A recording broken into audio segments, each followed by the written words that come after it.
Isabel, this is amazing stuff. Thank you. And please, anyone here, I'm sorry I'm going to zoom in on you first because thinking that thinking changes because you code. Can you tell me more about that? Like what changed in you when you started to code?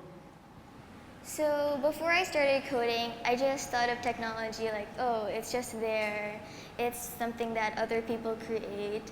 But now that I've learned coding, I realize that all of the technology that has been made, it's been made from coding, and it's something that anybody can learn and that they can create. So this really ties into like solving world problems, and this like has really given like other people an opportunity to create something. Fantastic. So from Isabel to us, right? Because I think that's exactly what we need to do today, and we don't even realize it. We think the world is the same. We think it's the same one that we were born in. I'm older than you, Ken. No, but it isn't the same world, right? So I guess jumping off from Isabel, Minette, Ken, Paco, what changes in the way we think will allow us to use that favorite word to innovate? How can we as a society shift? First from the individual. Isabel says she just learned to code and it helped her see things in a different way. Okay, so first of all, really inspiring story. Meaning, I have two daughters, 7 and 5, and I'm just thinking, my goodness, I need to get my daughters to code as well. So, Isabel, thank you for sharing your story, and really, really inspiring. Now, if you think about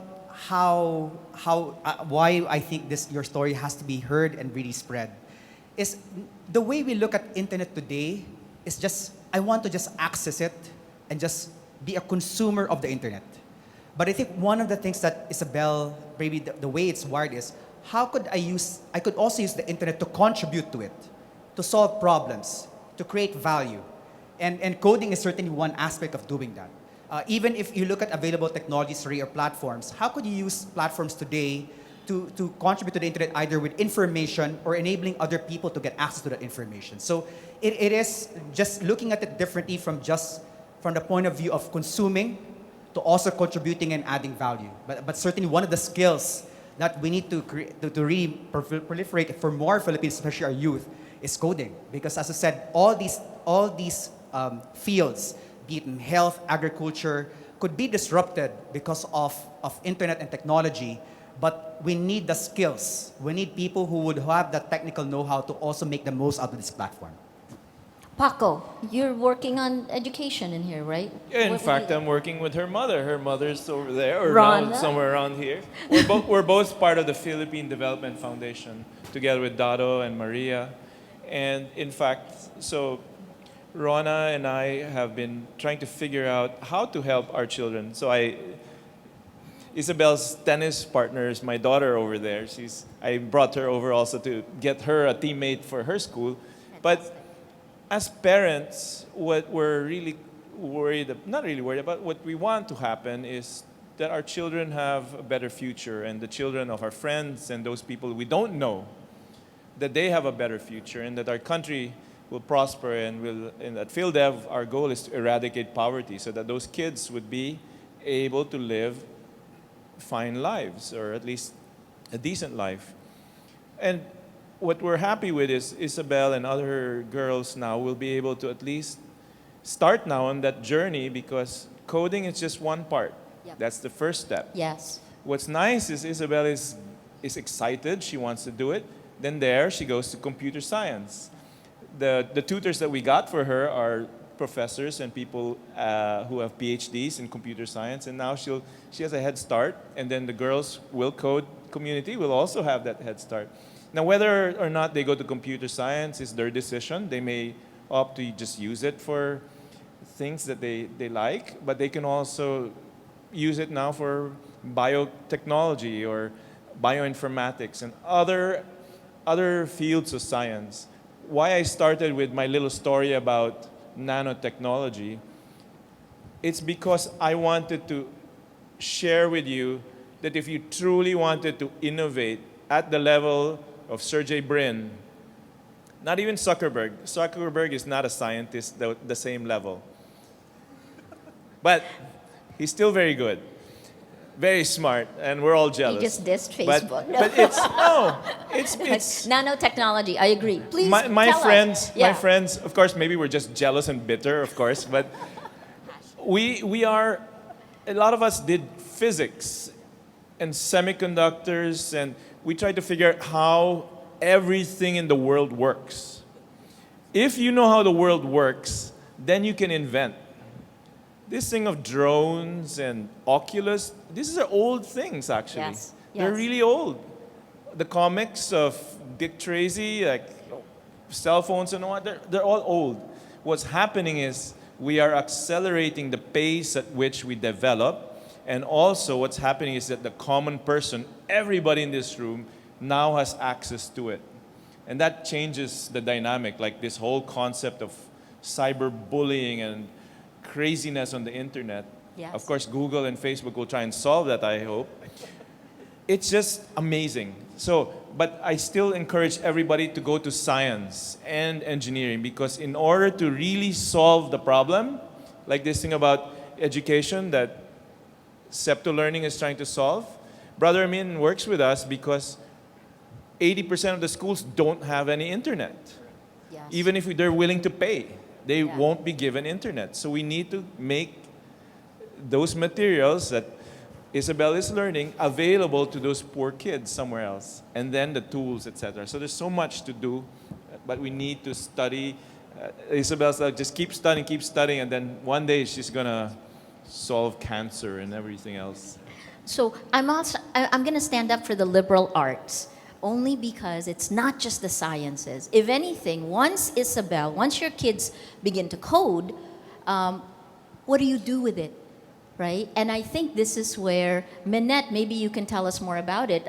One of the things we struggle with is after the tech is there, after the code is there, how do you then find those technologies, right?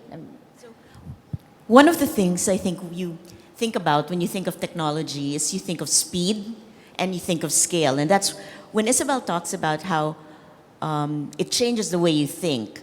You think that the technology will allow you to reach not your 5 best friends, not 50 people in your school. You're thinking about reaching 5 million people on the internet. Right. So that scale is massive, and you want to reach 5 million people, not in 5 years. Right. You want to reach 5 million people in 5 weeks. I mean, do 5 people weeks, know right. how many people were on Pokemon Go when it launched in the Philippines first weekend? Raise your hands. How I many know people- there are a lot more people in this room on Pokemon Go. So they had over 100 million users in the first week. So you can imagine the scale and the speed of that. But going back to Maria's point about standing up for, one of the things that you risk when you do that is you risk that people are aggregated and somehow there is no design, there is no specificity, there is no identity. And one of the things that we can bring, and I think particularly the Philippines is very good at this, is to keep the human element in there. Keep the perspective of a human being. There's a great book I like, You Are Not a Gadget. And this was written by a technologist and a philosopher, Jaron Lanier. Jaron And he reminds us that we have to understand we are not just relays. So the risk in technology, because of the speed and the scale, is think about if you're live tweeting an event. So somebody here says something important, you think, and you tweet it right away. You have just made yourself relay. You've made yourself, in the 5 seconds that you tweeted it, you just repeated something. You didn't add value, you didn't reflect, you didn't digest. So one of the things that's important as we speed up this world and as we scale globally is to remember that we are human beings, to think deep and hard about what we have access to, the information we're getting, and to not repeat something that we have not thought about. Is this even true? When you think about fake news, when you think about somebody's opinion on the internet that's expressed there, is this even true? Is this valid? So to give ourselves the few minutes to pause, to think, to validate and check. Those are human things. That is not technology. But to remember that technology ought to exist for our humanity, Yeah. as well as for, for the individual, as well as for society as a whole. So it pace of change is happening so fast. It's hitting our capacity to absorb. But in looking for quick answers, it is to go back to our humanity, right? Guys, we're living through one of the most creative times in history, and look at that good-looking couple over there. They're in the limelight. I know they've got questions because you've got Atom, who's a physics major, Natasha, who's a psych major. I won't tell where you went to school. Please throw. You've got a panel here, and then we'll take a question from the audience after that. Right. Actually, this is a big frustration of mine. Coming from a science course myself, alam ko kasi talagang maraming magagaling na mga estudyante, maraming magagaling na mga scientists na Pilipino. The problem is sometimes the research gets stuck in the academe and it doesn't really translate into something that reaches industries or reaches technologies that reach more people, the common Filipino. Is the problem the lack of a science culture? And how do we encourage the science culture? Do we encourage people, young people, to get into science? But once they do that, once they finish a science degree, a lot of them find that there aren't a lot of opportunities as well. So is it a question of a push from the public sector, from government, or should this be a private effort? Is it a question of just telling people what is available? What do you think is the first step in achieving this kind of revolution in a way? Atom, I think you already know the answer, right? You're leading here, but yeah, it's a culture. It's gonna have to be all of us, because we know that the government, medyo they have a hard time, right? DOST is run by an engineer. He's not even a scientist, but he's a good engineer. He at least a decent one who intends well. We do need to help him, because like at Philippine Development Foundation, we realize that a lot of this has to happen from the community. We need to encourage the UP and Ateneo and La Salle and all of these professors to engage with business, to work with Minette and her startups and Google and also the community NARA has, because the problems are in society. And that's what I love about this meeting. You have the ability to present the problems like education or health or finance, and then let the scientists and engineers engage. Our problem is we live in this silo in Diliman, That's right. and we forget, the world is beyond this little campus of ours. And then on the side of the business side, we do have to spend time with you. Unfortunately, today, traffic is hell. So we got to use the internet, Skype or Google Hangouts to make this happen. I have other plans to build a campus where we actually do work together and there's no traffic. But I'll need the help of everyone here. Google. Yeah, Google too. So I'm going to jump in on something that Paco said. When Atom says, is it the lack of a science culture? I think that's maybe part of it, but it's also that it's the existence of a silo culture. The fact that we think science is here, business is here, the arts is here, public sector is here. The big problems of the world, poverty, inequality, lack of education, racism, all the big problems of the world will not be solved by science alone, by tech alone, by the arts alone. We actually have to have an interdisciplinary approach. And that's the toughest part, right? How do you pull it all together? Sorry. So, go ahead. but the great thing about it is, I think, that there are a lot of tools that are collaborative, and that's what excites me about the future. The ability to take all the tools and all the people with different skills, different capabilities, different interests, and put them together to solve the world's greatest problems, irrespective of how old they are or where they are. I just want to respond to... Hello? Okay, so I just want to respond to Atom's question. Just this week, I also attended a science and innovation forum sponsored by Stride. And this is one of the questions, like how we invited the academe, and one of the things that they asked is, how does Google approach innovation? And our big learning is, it fundamentally starts with culture, as Paco was saying. when you think about innovation culture, and that has to be in terms of the academe, the leadership that they need to do in academe, there are a couple of things that we do at Google that perhaps academe could also learn from. So first is user first. User first. Now, if you think about all these great companies, they come from a mission, they're coming from a mission or purpose to make a difference or solve a problem. And when you think about academe, they do all this technology, but they fall in love with the research without thinking of what problem are they trying to solve.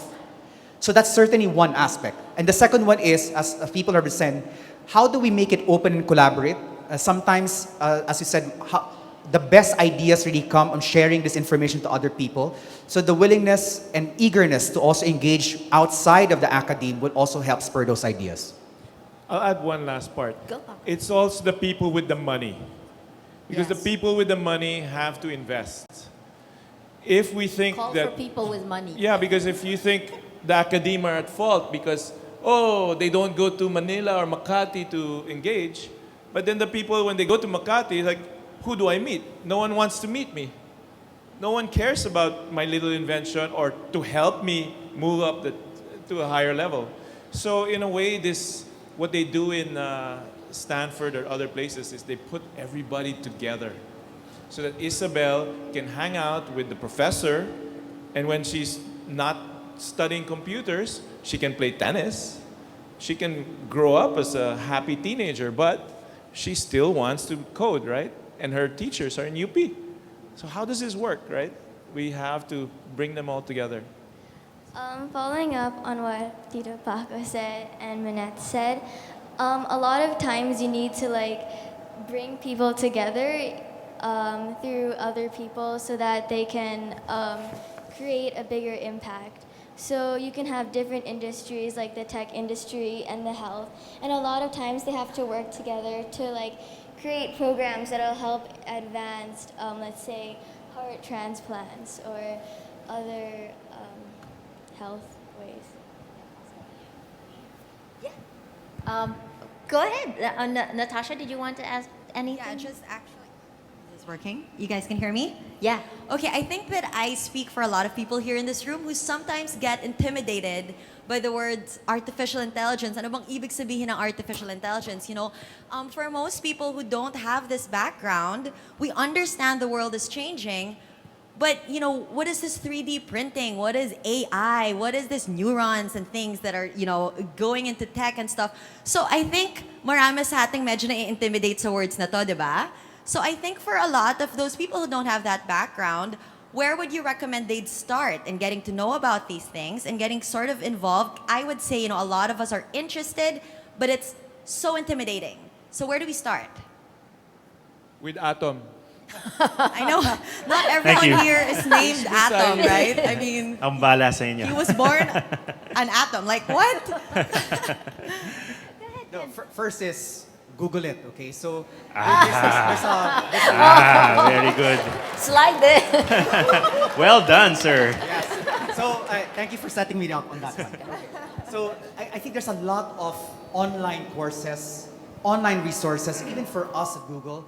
We're opening up all these programming tools and making it available for everyone. No, it used to be the only people who could afford this or who could get access to this are the ones who are financially advantaged.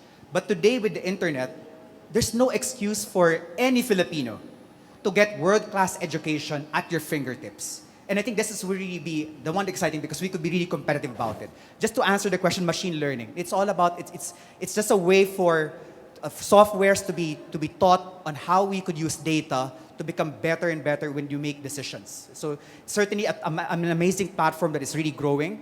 But I think one source that you could do is really just Google it, and there are a lot of online sources available for you to understand more about the subject. So Ken, I Googled it, and I came up with a short lead from Wikipedia, machine learning, Wikipedia, Coursera, Forbes magazine. It is actually tough. And if the internet's not working well in your school, and if Isabel was a provincial lass rather than a BSM student, Correct. it would be very hard. And with this slow internet, I'm lucky I'm here in Makati, right? But if I were in Cabanatuan, like he said, this is going to be hell. So what we're doing with Brother Min is we're trying to figure out how to curate quickly that question of machine learning with some Google technology or other technologies, but we need to make this very available very quickly, and we need to know right away it's Isabel. Rather than Fantastic. it's Paco Sandasan or Minette who's trying to Yes. invest in Dado Banatao's new machine learning company. Right. It's a different audience, a different Right. thing to show. So Google it, but if you have questions, you do have to ask Atom. Yeah. There is so much. Go Minette, I think last. also for the benefit of the people in the room, if you're thinking about solutions, one of the ways we always advise people is you build for the people that you are serving. So, kung halimbawa, gumagawa kayo ng solusyon para sa mga nasa probinsya, kung sa palagay natin hindi gaanong mabilis ang internet doon, kailangan nasa design ng solusyon na tanggapin natin na medyo mabagal ang internet doon, medyo matagal bago bumilis ang internet doon. Huwag na nating hintayin yung mga investment para gumanda yung infrastructure doon. We build for the people we serve. And if the reality, if the context of the people is, are they on the move? Are they at home? Are they using cellular? Are they using fiber? Is the internet only theirs or are they sharing? So, sa mga gumagawa ng solusyon, iisipin natin yung konteksto ng mga sinusubukan nating silbihan at yun yung nasa gitna ng design natin. Yun yung tinatawag na human-centric design. Fantastic, fantastic. Well, DepEd Secretary Liling Briones will be here later on also, so I'm sure that's going to be one of the things. We promised you the video, so we are out of time. So guys in the audience, if you've got questions, please hijack them. They're great.